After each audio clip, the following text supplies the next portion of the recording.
Hello, I'm Candace. Today I wanted to discuss deathhood and feminism. I've been thinking a lot about it, and it seems that in the past we haven't yet discussed. I want to talk about the setting up of an organization for women. This is at the start of the feminist movement.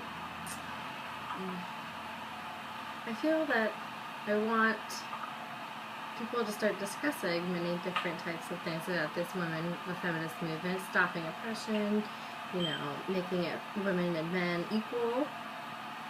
And I think deathhood, it's the same with deathhood. I want to know, deaf people's opinions.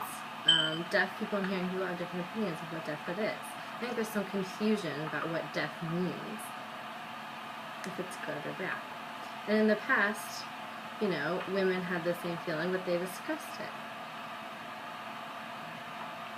In the protests, there was like a lesbian movement, and they, feminist women refused to get married, refused to have families, and protested.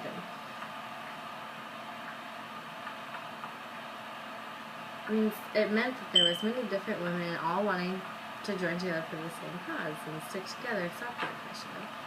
But also, if you want to cook, that's fine. If you want to be a wife, that's okay. The struggle is different with women. But they discussed it, and there has been continuing progress.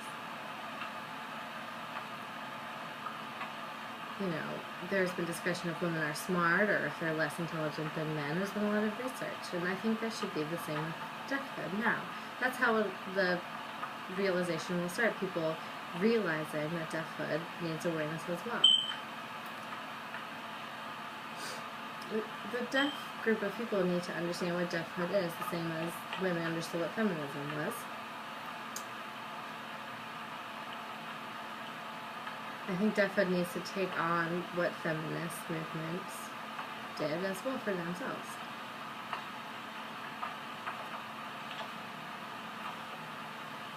We need to discuss more about the oppression of deafhood and start growing this revolution and connect to one another. Thank you for watching.